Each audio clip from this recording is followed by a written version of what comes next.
have that thinking is what's the least amount that you'd take on this house, and can pretty much go to war over the fact that it's going to appraise for that. So it's a different, totally different kind of thinking, and none of us expect anybody else to have caught up to that yet. So yeah, I'm looking forward to that. Thank you for that. Yeah, so with a changing mindset, I want to ask you guys, what's the biggest obstacles that you're dealing with right now in the marketplace? And just start, everybody just unmute yourself and talk. So we're looking at what's the obstacles that you're dealing with? More than just the obvious shortage of inventory. We know that one, but other than that, what are your problems right now? What are you seeing as your biggest obstacle? Anybody? Seeing the value, I mean, for me, like my specific circumstances of things that have happened is like, from the listing side now, what's really interesting about it is that, you know, like I had a listing that was literally, I had been prepping and priming and all this stuff, went over there and told them what to do to, you know, what would you get your money back on if you fix this, that, and the other. And didn't, I mean, and then got a text message like a week later, oh, we decided to, you know, I decided I'm just going to put it on Facebook and see if it sells. And he was going to sell it for like 30,000 over what I thought it was, and like all this other stuff. And it's like, I think, and even a few other listings that I'm talking to, I think that they're just, that's creating, especially because then he got an offer, you know what I mean? He got an offer on that house that was at that price, right? And I don't know if it's going to praise or any of that stuff, but so then he's going to trickle on to somebody else. Hey, I sold my house. I didn't need a listing agent. I only had to pay, you know, 2.4% to a buyer's agent, and I sold whatever. So it seems like on the listing side that the value that the listing agent brings, in my opinion, it seems like some people are starting to develop this mind, this market is helping, you know, ingrain in them that we don't do much, even though that's not the case, right? But they don't need us as much as they think they do. Does that make sense? Oh yeah. Oh yeah. I understand. You're muted, Carole. You muted yourself. Go ahead, Tim. So to your point, Steve, it is hard because when the inventory gets bigger, the for sale by owners feel they can do it easier without us, and understandably, they can sell their house without us. It's not that hard to sell a house. It's obvious. I mean, I'm preaching to the choir. You guys know that we're here for a reason. I think the biggest, almost the only thing I can really say to this that really is that I have found ways, to be able to articulate my value in the listing appointment so that I can earn that commission. I think I recently told you guys about a story that I have a house coming on the market that $450,000, extremely competitive, and which I normally don't do. And often, most of the time when I go on a listing appointment, I don't compete. In this case, I was, and these people, when they announced to where the husband worked that they were leaving town, the realtors came out of the woodwork. I mean, they were offering 4%. And they were just literally saying, "We'll list your house for 4%." I was able to, it wasn't even that hard. I'll turn that off. I was able to show them my value, and I'm listing the home at 6%. And I know you were all like, well, how did you do it? How did you do it? I just was able to explain in my listing appointment how I'm going to do it, how I'm going to put it on the market at a certain time, how I'm going to get the inspection, because I do a pre-inspection, how I'm going to market it, where I'm going to market it. And then right now I'm showing how, you know, if you price it right and you get it out there and you put it on the market for a few days, the market will show you what the value is. If you give the market enough time, the market will show you the value. And I've just been able to articulate that my commission, it pays for itself. The other thing I will say, we are seeing lower for sale by owners than we have in the past. The percentage of for sale by owners is lower. I was going to ask that question: is how many?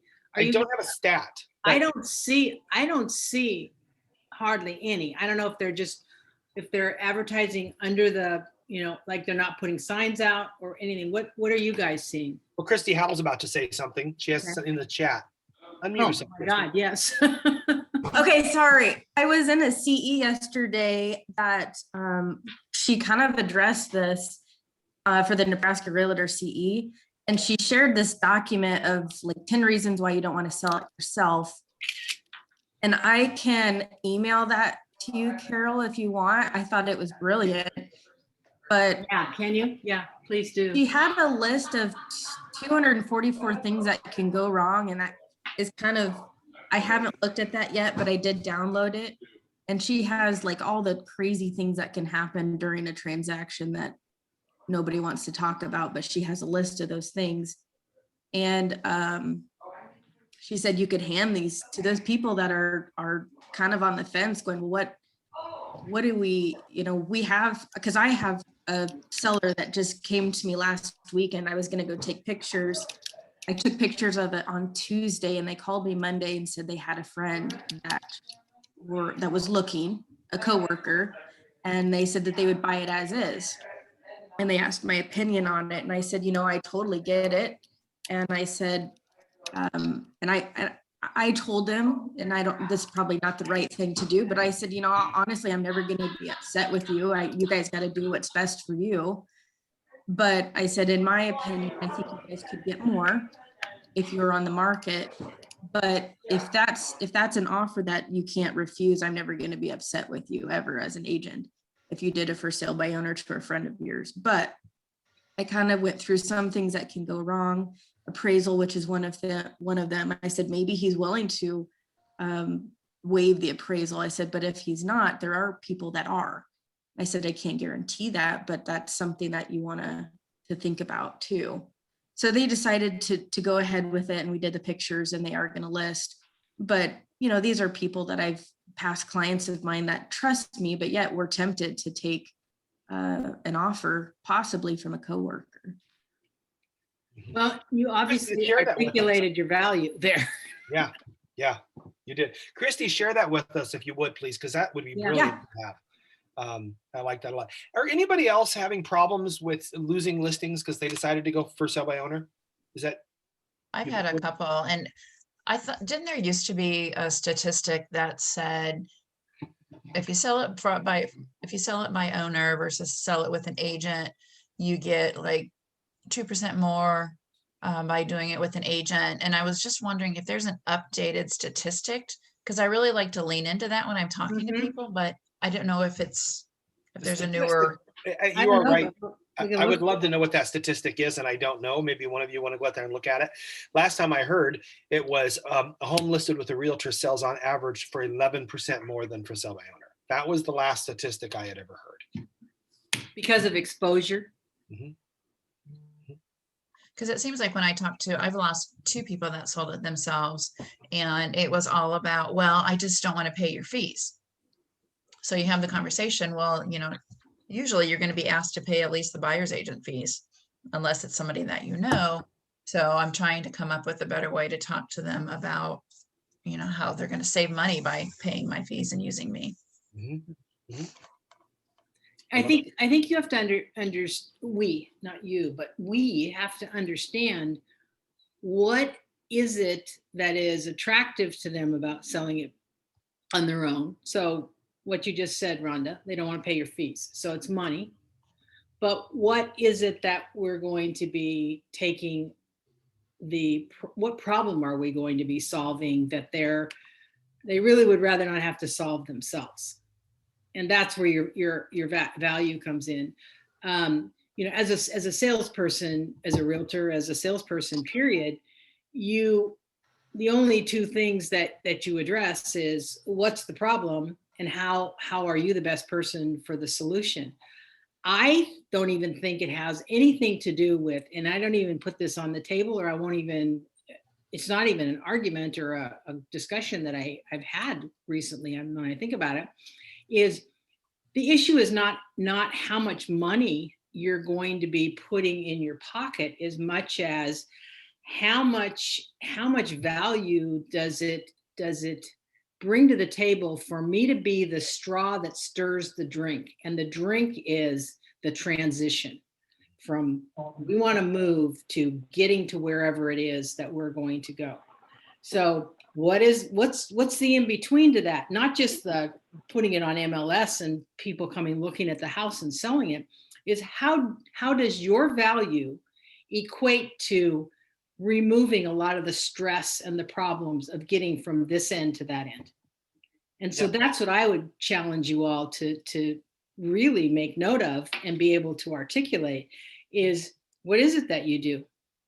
I just helped a couple get married so that their loan qualification would be better. Like that's like the totally weird part of that. But whoever knew. How many times have you guys taken the trash out, had to go get the trash or pick up all the crap all over that people have left in their homes, or, made sure that you had somebody that got there that organized, helped them organize when they were stuck. I'm not talking about the kind of things that we compete with in the obvious. I'm talking about the non-obvious things. Like, where is your value? Because I can beat you at your game if we're just talking about price and the sign and putting things on MLS and all of that. Well, let's move on to the next thing though, Carole, because Patrick Favara did put in the comments that he's not having a problem with for sale by owners, but he is having a problem losing out to listings because somebody else is willing to do it for 4 to 4.25 or 4.5, somewhere in that range. Commission erosion is obviously a big problem. Commission erosion is one of those things that as the market gets tighter and tighter, you see it more and more, which I know we're beating a dead horse here. We're saying if you can articulate your value, you can tend to get the normal commission. But without me talking about it, I want anybody else, how they experienced or fought back and won over on commission. Hey, Tim, can you hear me? Yes. Yeah. Okay. I think this is something that as realtors, people agree to discount their services without even understanding what the client is asking for. It's no different than if you walk into Nebraska Furniture Mart and you ask for a discount. Nebraska Furniture Mart is not going to give you 1% off of a $2,000 refrigerator. They might give you $10. And what I find interesting is most people are happy to get $10 off. And I think if most realtors would sit back and realize that you are worth it, you are putting forth the value that these clients need. And if you find out what a client needs, one of the questions I ask all of my clients is, what is the most important thing for you in this transaction? What are you most scared of? And if they're most scared of, trying to both work full-time jobs and have 3 kids and daycare and baseball practice and soccer practice and whatnot, then my goal is to say, look, I'm going to be here to take care of all of this for you. If you need me to come and turn the lights out and lock the door, I'll be here for you. I will take care of the title for you. I will take care of the photos. I'm going to make this house look amazing. I'm going to tell you what you need to do. I'm going to help you get the people. They're going to get it done. So you put forth, like Carole was saying, you put forth that value. But when the client says to you, well, Johnny over at Cheapskate Realtor, we'll do it for 4%. I don't know how they're doing it for 4% and staying in the business, because you can't do this professionally and stay in it for the long term. I think those people are just in it for the transaction. They're just in it for the commission check. So if you sit back, put forth your value, and then when they ask for a cut on your commission, do things like just say no, just pause for a second and just say no. I charge personally, and I'll just tell you guys, I charge 6.5% on all of my listings. That is what I charge. I charge about the only time I discount that is for people that have bought and sold with me multiple times, not just once, but like multiple times. And it's partially because I know that I'm worth it. I know that I work my butt off. I know, like this morning at 6:30, I'm texting my seller because that was what works for him. If you need me to talk to you at 11 o'clock at night because that's what works for you, I'll do that. But I'm not going to play the game of, well, I'll do it for 4% and work Monday through Friday, 8 to 5, because it doesn't work. What you could do if you really needed to give a discount on a commission, don't give 1% off. 1% off of your commission is actually like a 14% reduction in your commission. I don't know where you can get 14% off anything unless you're talking about the clearance section at Target, and that's a whole nother ballgame. But what I would do is do things like offer to pick up the broker flat fee. That's $350. For $350, you could make or break a seller's day, but still keep the money in your pocket so that you can continue to do this business professionally and continue to provide the value to the next client and not have to worry about, well, gosh, I can't do the Matterport because I don't have enough money in my checking account. Well, you know, if you keep cutting your commission, you're not going to have enough money. Right. So I think you guys need to understand that you're worth it. And if you don't think you're worth it, I don't know why your client would think you're worth it. So Raquel, kind how of do, just- how do you tell, give them some advice on how to get there to that worth it place? Like, what do you mean how to get there? How do you think you How to get there, articulate your value? How do you think you articulate your value? Like Raquel, if you were to say like a couple of sentences of what you think your sellers say about you when they refer you, what do you think that is? I think one of the things that I like to tell clients, and I don't run up against commission cuts a lot, because we're like Tim and Carole and stuff. I mean, I work on a lot of referral, but that's just comes from being years in the business. I think a lot of it comes with, number one, being prepared when you walk into that listing presentation. Every single seller that calls me, whether they called off of a yard sign or they were referred by my, bestest client, I probably spend a good 2 to 3 hours doing research on their house, the sold. I mean, I ask a ton of questions. So I come fully prepared when I go into that listing presentation, and every single client, in my opinion, gets the same, same research and the same dedication. So when I go into that listing presentation, I don't know if I'm competing or if I'm for sure getting the listing, but they get the same dedication. And I put forth that when I talk to my clients. I talk to them about how I am dedicated to making it work. And honestly, and I've told clients this before, some listings I walk into, like I did one the other day, walked in, she said, cool, when can we do the paperwork? Well, thank goodness I had copies in their listing packet. So we did it by hand, which was kind of fun. Haven't done that in a long time. Another listing that I have spent over a year, and I've been to their house probably over 40 hours helping them figure out what to do with the bathroom and what to do with this and what to do with that. And because that's just what it took to get those sellers to the market. And I think a lot of it is just saying to the clients, like, I'm going to do what it takes to get your home marketed properly the first time. At the end of the day, it's your house. You guys can do what you want to do. I'm going to tell you what I think you need to do. And I'm going to tell you how I run my business. Like, I do pre-inspections on all of my listings because that's how I run my business, because I find, and I tell them about the value of that. But at the end of the day, if it takes me coming here once a week to help you guys get on track and keep you sane and do whatever, that's what it's going to take. Some people can sign on the dotted line and we can list it tomorrow and move on. And it's, it's an easy transaction. You don't know it's going to be an easy transaction until it closes. I've had some that I thought were going to be a piece of cake, and I've had to drive to Lincoln to get the grandfather to sign off on something because he didn't have an email address. That's just what it took to get that one closed on time. And now there are some things obviously I'm not going to do just because at the end of the day, it's your house. But I think a lot of it is just explaining to the client that you are dedicated and you are going to go through, I don't know how to say this, but like, I list my houses right the first time. My mom always said that if it's like a horse race. When that horse takes out of that gate, if you're not ready to go, you're always going to be playing catch up. So I make sure that my sellers know exactly what it takes. Once that sign goes in the yard, we are ready. We know what to expect. We're in control. We have all the negotiating power so that when the buyer comes in, we already know that we're going to expect, maybe 10, 15, 20 offers. We already know that it's going to be crazy for 2 days. And those are the kind of things that I explain to them.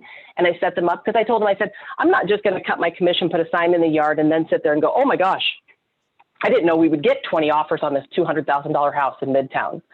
I mean, if your agent's telling you that, and I'll tell people that too, if your agent doesn't understand the market, something basic like that, I don't know why you would want somebody representing you. And even if I'm not the right realtor for you, just at least hire somebody who is good at what they do. Hey, Raquel, one of the things you just said, and I'd like somebody else to speak to this too, is you said, I don't know if I'm competing or not. I don't operate any differently if I'm competing or not competing. And April just said something about competing. And I think that's one of the keys here that I'd like somebody else to speak to. Yeah. So April, you want to talk about what you just put in the chat? Yeah, hold on one second. I don't remember what I put in the chat. Let me look. You put in Oh there. yeah, 'cause I was Yeah, actually yeah. I was getting ready to say something else too. Yeah, that is a tough one, you guys. That was really hard. I know the agent. I know she is an excellent agent, and she and I run our businesses very, very similarly. And I have run into that several times. Carole, something really powerful that I learned from you. I had a very competitive listing appointment, 800,000 out in Gretna this last year. And the client, the seller, sat down with me and said, April, if I would have owned this longer than a year and if the equity would have been there, you were the winner, hands down. But someone else was willing to do it at 3%, and I had to move forward with them.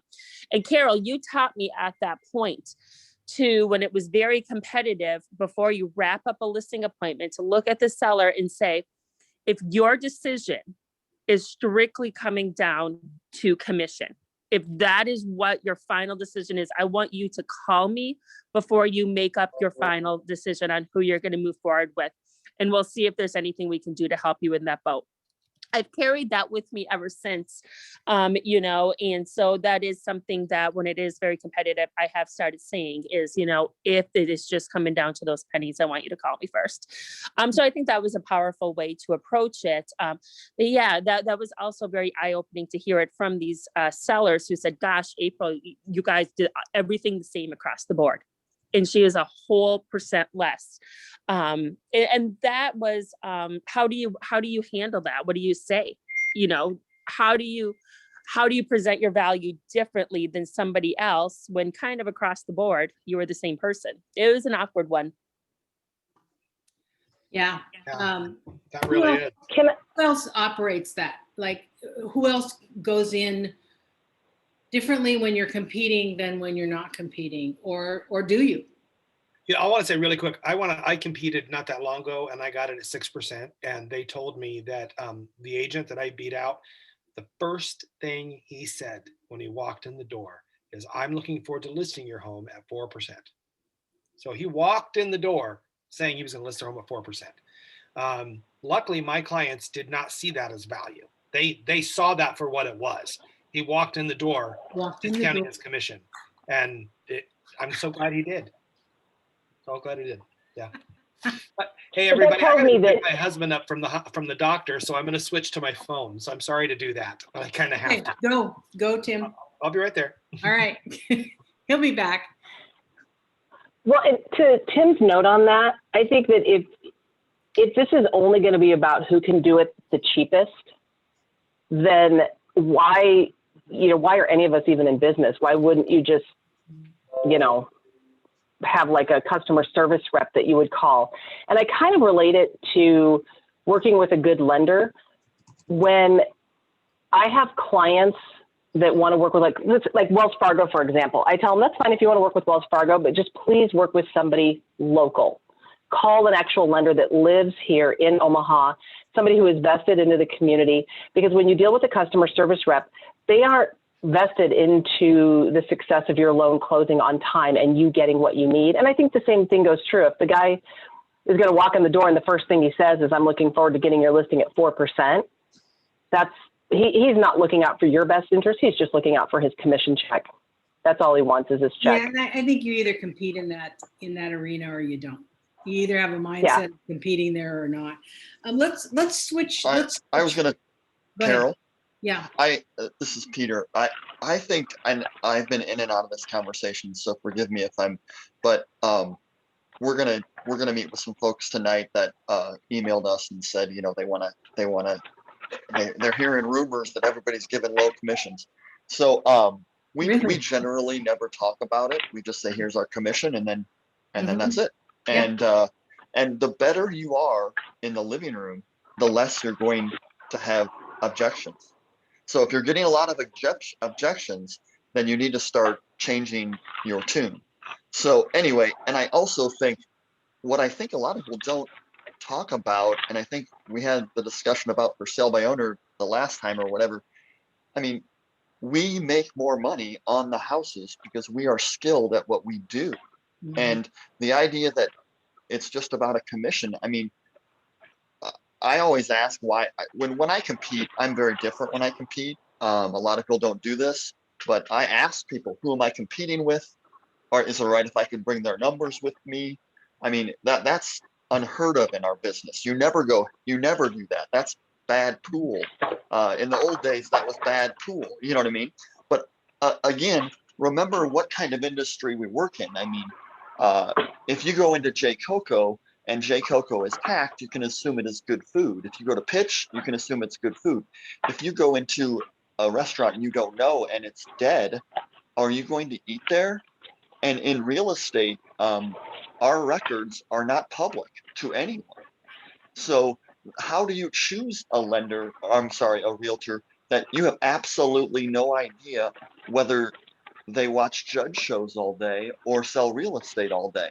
So I take it very differently, and Jen and I always have. I don't think I've ever said this out loud to any other realtors, but I think it's absolutely ludicrous that you would not compete. I mean, that's what we're doing. We're competing, and it's to the benefit of the client to get them with somebody who you think is skilled, and I don't think commission is, I think it's just so mean. I mean, we get offers that are 5% more than the next offer. So why are we arguing about a 1% commission? I mean, well, I just think to myself, and they say, well, we're going to get do they really think whoever they get for a realtor, they're going to get the exact same price for their house? I just think I don't know. I think that is short-sighted to think of. And when I talked, and that's what I'm going to talk to them tonight, when they say, I want 4%, or I want this percent, I want that percent, there's always one spouse that's reasonable. And so if you can get to that person, the other spouse will quickly fold. I mean, they're going to say, you're right. Why do I care what I pay in commission? All I care about is what I net. So that's what you have to shift the conversation to, is all you care about is what you net. Who cares what the numbers are on the lines? And what I'm sure many of you are saying is, how do you prove to them that you can get them more?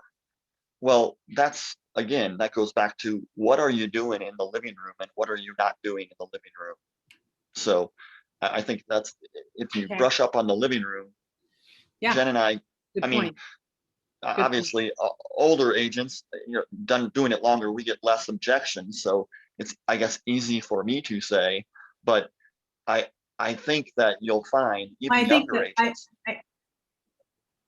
Go ahead, Peter. Also, I think what we have to us that have been around for a while have to remember is that if you haven't been around for a while or a long time, you don't have that. Hey, here's what I've done. I've sold 1,000 houses in my career. I've, that piece is, if it's not on the table, then where do we pull our own value to articulate it? And I think if there's anything that all of us probably can continue to work on, is what's our value today? Like what is our value today, whether we've got a year in the business or 20 years or 30 years in the business, what is our value today, and how can we get that over to the person who's going to trust us with this transaction? Can I say something on that real fast? Because absolutely, this is a conversation. So yes. Yeah, I really love what you were saying there, Peter. It really resonated. And just to put a bug in everybody's ear, I had a listing appointment this last week. I was up against 4 other agents. I knew who the 4 other agents were.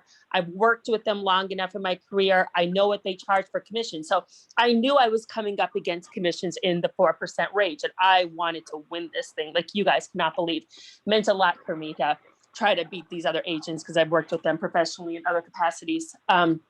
And so I knew walking in that the seller had mentioned to me that they wanted to list at a very specific price. I was like, why? Why do they want to list at that price? That price doesn't make a lot of sense, right? It occurred to me that it was probably having to do more with an equity position. And so for the first time, and I'd done this very differently, I approached it differently. When I sat down with them, instead of pulling out comps and going through all of that, I said, how much money do you guys need to make? Like, what is your number? And they lit right up. And I've started calling it a professional equity analysis report. PAYER, I guess, could be an acronym for that, but a professional, equity report. And so they started getting all fired up and they were, oh, we want to pay this off and that off and that off. And at first I showed them the net sheet and then we worked it all backwards. And I said, all right, guys, in order for you guys to get to that $30,000 mark, and this is how much you owe, and this is how all of your finances break down. This is how my commission looks. And I always break the numbers down and show them exactly how that works. I said, okay, we need to get your price to this.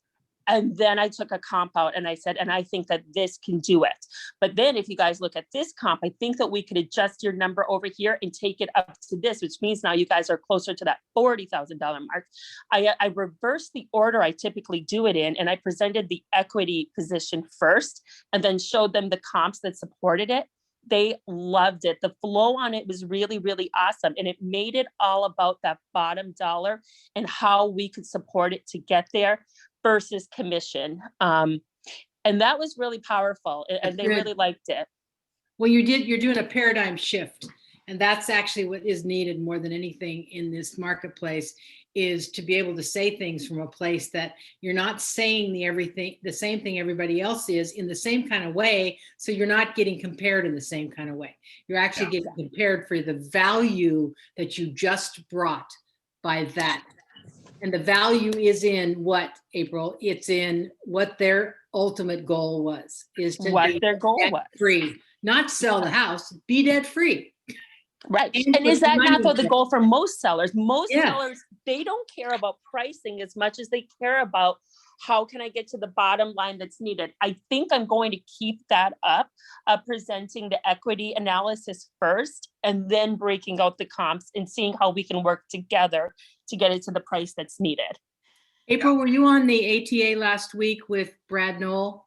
No, I was not, unfortunately. I wanted to be. If any of you would like, you should go to our library and watch that. And the question that he and his team have been asking their clients is, what is your plan for the equity in your home? That is the question.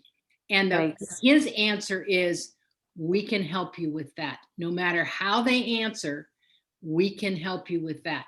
If it's to buy another house, if it's to make an investment, if it's to do a college plan for your kid, if it's to sell your house, whatever it is, we can help you with that. If it's a refinance, it's this comes in. So that question, if you guys have no other question that you walk away with to take to your market, is exactly in the direction of what April was just saying about professional equity analysis report. My God, that's amazing. Like, what a different way to approach the same thing. And what you did was you took them to that place that they could imagine themselves being debt-free and in their new house, versus this is how much money I'm going to get at the end. So that's brilliant, April. Really, really brilliant. Well, she's also showing her value. The reality is, we as realtors are never going to go away. It's because this is a very emotional business, and as it is a roller coaster up and down, the more they need people like us. The reality is, April she showed her value, and she listened to her client and just listened to them and took it all in. And that's what an excellent agent does. So, hey, while we have April, while we have your attention here, I want to switch the conversation to the other challenge, which is the kind of the biggest one that we're all dealing with here, is what happens with FHA, VA, first-time homebuyer buyers that are coming your way. And I know, April, you and I've had some kind of sub conversations about this, but what are you doing? What's your conversations sound like? Are you encouraging them? Are you pushing them down the road for renting? Are you going up against the challenges? Let's talk about that. Gosh, yeah, you guys, that is a great conversation right now. And I've got to tell you guys, I am probably overly honest, and it's just how I've always approached everything in life. But even last night, I had a home buyer's orientation with this great young couple. They had a $700 credit card bill standing in their way of pre-approval over the last year. And they got that paid off. And it was hard for them. It was hard for them to get that $700 paid off. They did it. They were so proud. They have a pre-approval now. And I had the best chat with them last night in the office. And I gave them the rundown on the market. And by the end of all of it, they were so excited and on board with keeping their rental for one more year so that they could really build up, the finances that they needed to jump into the market strongly and to hopefully see enough of a shift in things that they don't have to make foolish decisions in order to buy a house right now. And that's the bottom line. I'm telling everybody, if you have to be foolish to buy a house right now, it's not worth it. Let's wait it out. Let's find a different option for you until we're in a boat that you can make a reasonable offer on a house without putting yourself, into kind of harm's way right off the bat. And I find that having those honest conversations with buyers is generating more leads, more traction, more referrals. Leads are pouring through. I think I've done on average one home buyer's orientation every single day for probably the last 40 days. And it's because I've got this constant stream of people coming to me saying, hey, I'm hearing what you're saying. I'm seeing it online or on social media posts, or people are just letting me know. And we want to work with you because you are being honest about everything out there right now. So that's what I say. Be honest with your people, and you'll gain a lot of respect versus trying to throw them into a situation they might not be ready for those first-time home buyers, military, and FHA buyers. So after you've had your buyer orientation, then do you put them into your lead generation and your database do you ABCD them in some way, which would be like, got to buy now, got to buy 6 months from now, a year from now. Talk about then what do you do with them? Yeah, absolutely. So they go into my database, they get categorized in there. And I do have, I have more of a spreadsheet, I should say, that I do of, of people that are looking to buy now, people looking 3 to 6 months and 6 to 12 months or past that. But I kind of tell everybody across the board, I am not trying to shut you down right now in this moment. There is always a Hail Mary pass out there. We might be able to find it, maybe an off market deal, maybe this, maybe that. Like, I'm not just trying to shove you off. So, I'll keep my eyes and ears open for them, but they all get added into the database, and then they all get added to the monthly pop-bys, the monthly newsletters. They're all invited to the client events. They're all added to my Copper Group family page, which is my VIP page. So I'm trying very hard to stay in front of every single one of these people. Each one of them is sending me a referral. And so now I'm taking those people and adding them in there too. And here's the thing, some of them are in very strong positions to buy right now, and I'm getting them under contract. And some of them are not, and that's okay. You have to be okay with it, and you have to be honest. And that honesty piece will get you more referrals and further in your business than trying to force kind of a, square peg into a round hole, which is kind of what I feel a lot of people are doing with their buyers right now.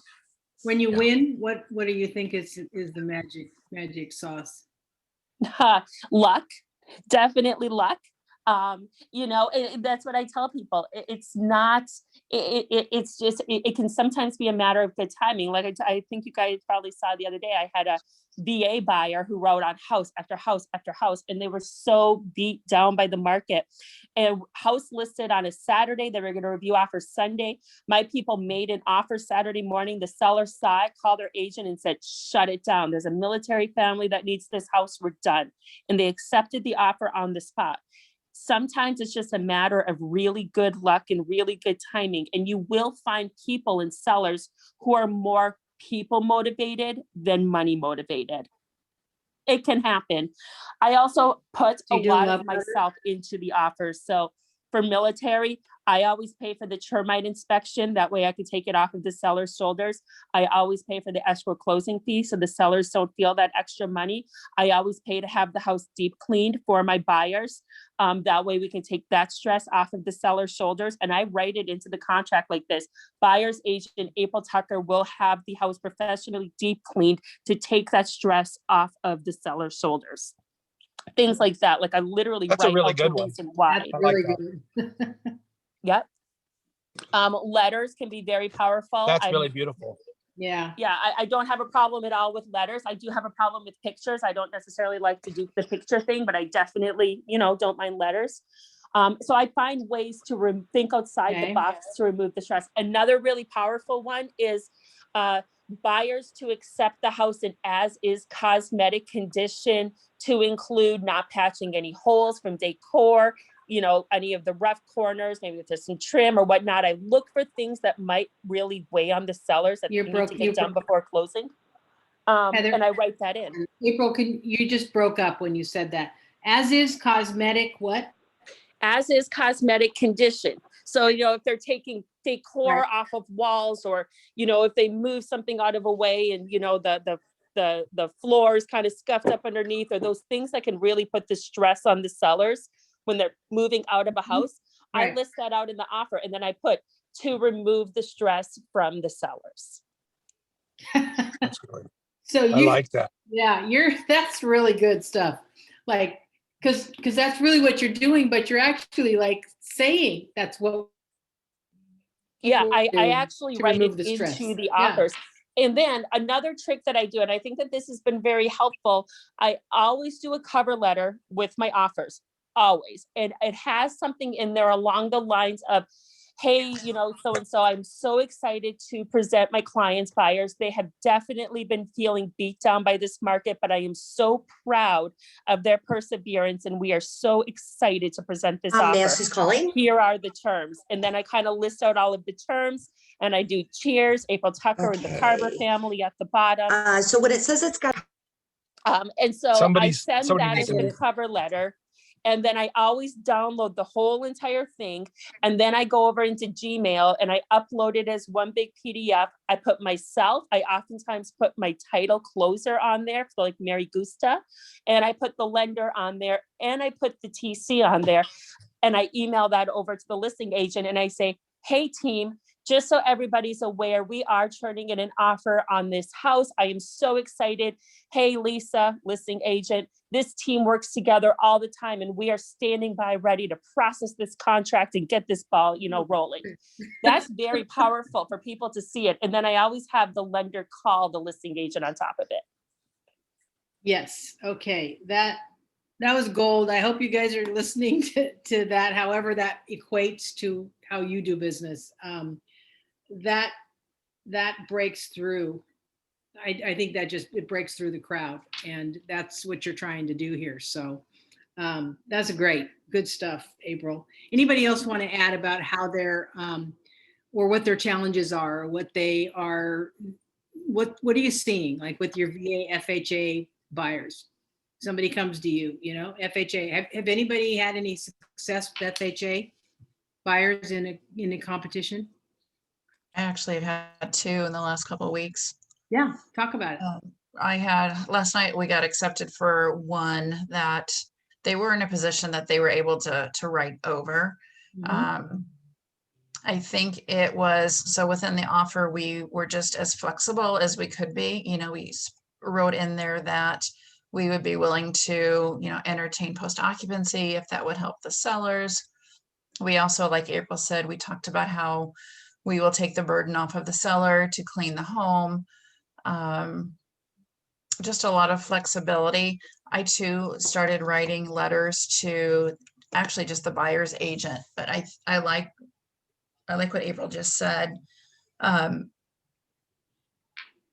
Basically just outlining what the offer is and talking about the buyers themselves, and specifically talking about how they are, you know, this particular ones, they're a family and they're looking forward to living as a family, and that it's not an investor.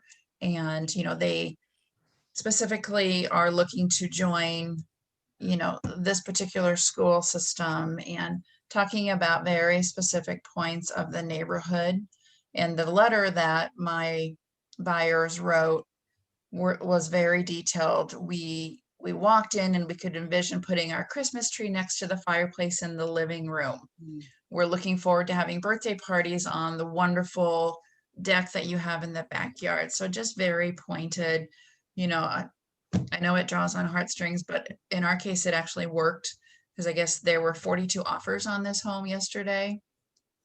Ours wasn't the highest, but the home owners liked our offer, and specifically they said the flexibility and the fact that they could envision my buyers living and doing well in the home that they're leaving. Hey, Rhonda, while you've got the floor, would you talk about that other letter idea you came from a yeah. class? So I Tell was them a bit talking about to the listing agent, and she mentioned that it came down to our offer and the other. It was because of the letter that they took our offer, but the other agent wrote kind of a love letter to the potential appraiser of this home.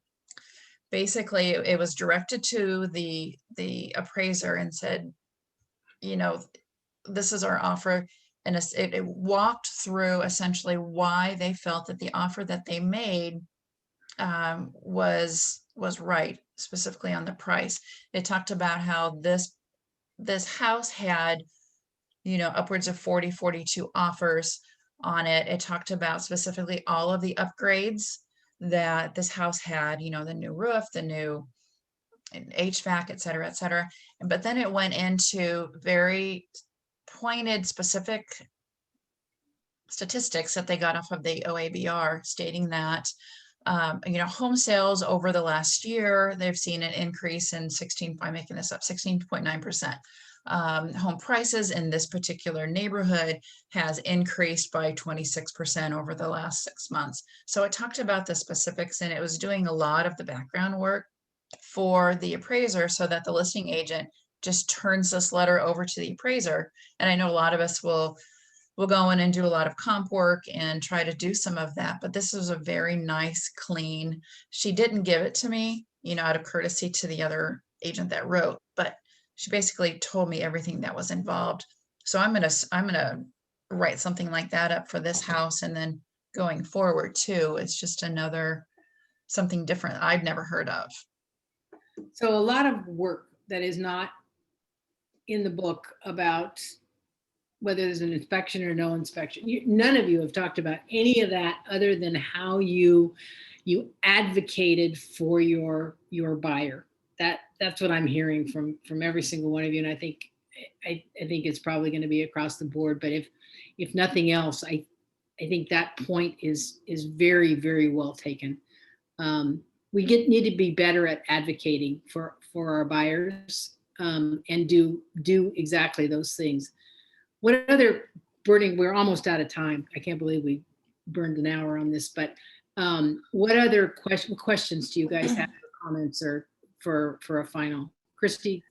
I had, you know, on a listing of mine that I had, some things that I saw with an FHA offer that came through that I was kind of impressed with. And to be honest, they came towards the top because of how well it was written. But some things that they had put in there that I kind of made a note of for my, you know, buyers. They put some money towards moving costs, like $500. They put that they would cover a professional cleaning service to come in. They put some money down towards a short appraisal, if that were to happen. They gave us a lot of money in seller closing cost, a lot. And I'm guessing it was probably a gift from mom and dad that they're just giving to the seller.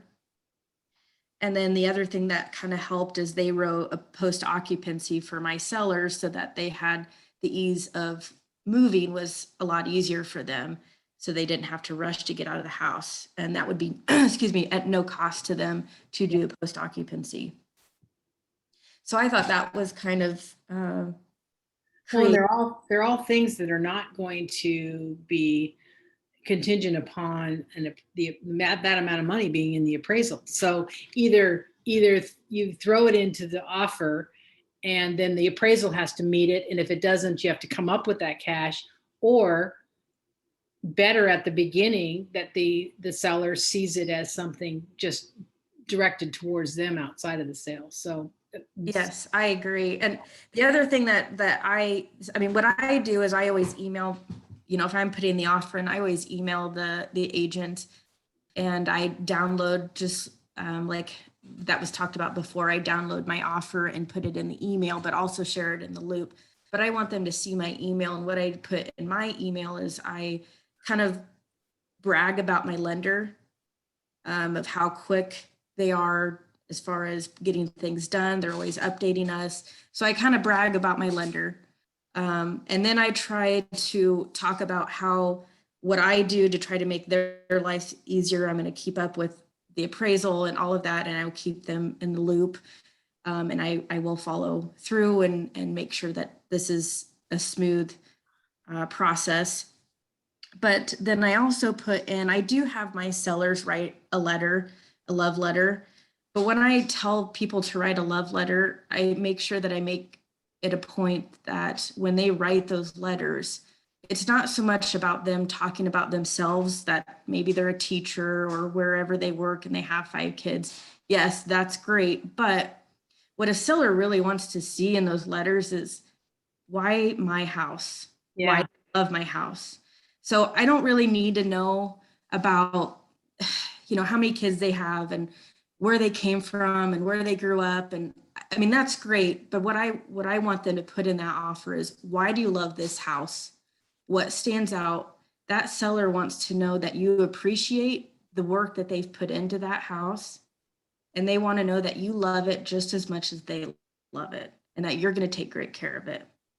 So I try to kind of give them pointers when they're writing those letters of, let's write out what you love about this house and why you think this is a good fit for you, so that they know that they're making the right decision as well. And maybe they're not the right buyer for it, but that's okay. I think that they can, try to make it. I've had an offer that we wrote a letter. And another thing that I always do is, you always want to make sure you call that listing agent and ask if there's anything unique in that house that is important to that seller.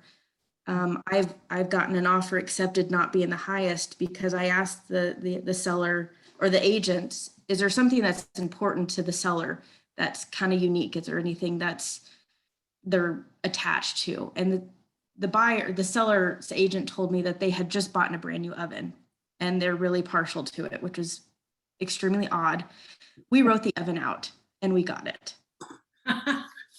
That's great. And we were not the highest. Yeah. But I think it's important that you reach out to those agents and say, is there a chandelier that wasn't, a wedding gift or something that was unique that they really would love to take with them, but it's not the end of the world? Just having that written in there really could put you on top. Super. So fantastic. Great feedback, you guys. This could be a much, much longer conversation, and I think we'll do it again. But thank you, everybody that joined us. I want to honor your time. It's like 5 after 1 now. So, and reach out to all of us, any of us, and let's just keep helping each other get better. And April, thank you for that. The one thing that I think that you said that I really rung a bell here is like that team letter, the letter about, hey team, let's get ready. We got a game coming, game on. I think that kind of sets a pace. None of this has anything to do with whether you can beat somebody else's price or not, is if you can satisfy what the seller's real needs are, and the buyers as well. So, all right. Thank you, guys. This will be up in the library for you. So thanks a lot. Talk to you guys later. See you next week.